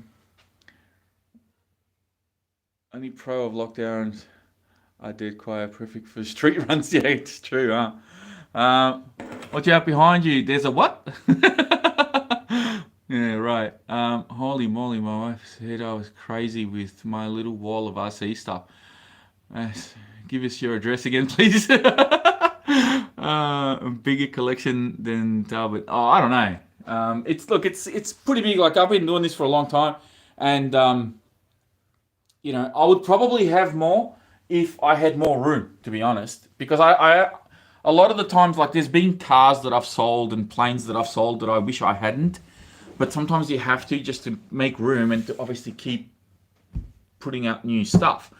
So yeah, anyway, like I said, once I do my RC collection, my collection video, I'll probably split it into, you know, the cars, and then I'll do another one for the planes, because otherwise I reckon it's going to be like it might be too long. I don't know. I'll try it. We'll see how we go. Anyway, guys, 2 hours pretty much on the button. Thank you all for the support and the laughs and the likes and the questions and the comments. I'm sorry if I didn't get to every single one of you. But you know, I really should do this more often, because you guys are a lot of fun. You keep it light, and yeah, it's good to sort of have somebody to talk to, even though I'm not technically talking to you. You know what I mean? Like, you're not talking back, but I'm reading all your comments and all of that. You know what I mean? It's just good. It's just good to chat with you guys. Thank you also to Jessica. I'll point you out, because I have seen a lot of your comments come through. So thank you very much. TNRC, thank you very much. Tika, Idaho RC guy, Matt Jones. You know, I'll give you all guys a bit of a shout out. Thank you all. Jamabra, Scott Allen. Scott Allen, thanks very much, dude, for sticking around. What else we got? Johnny, Horst. I hope I'm saying your name right, dude. I hope I'm not butchering it. Ketris. I don't know if I'm saying your name right either. Bye, everyone. Have a great weekend. We'll give you infraction a rip now. Thanks again. What else we got? Combo RC, Daniel, Luigi, Mohit. Did I say that right? What's that? Arrow 800. Tigrity RC. Tigrity. Take it easy, Vass. Thanks for the brightening up my morning here in Chicago. Oh, welcome, guys. Thank you all very much. Where's the boats, Vass? West Oz RC. Boats are up here, dude. I got 2 of them there. There's a WL Toys thing over here, and my, oh god, I can never do this mirrored image. You know, the green one over there is the Thunder Tiger. Anyway, thanks a lot, guys. Appreciate it. But yeah, I gotta go. It's been 2 hours, and I need a glass of water. Cheers. Speak to you next time. Take care. Stay safe. Enjoy the hobby. Happy bashing. Happy flying. Whatever it is that you do. And I'll catch you on the next one. Take care, guys. Bye.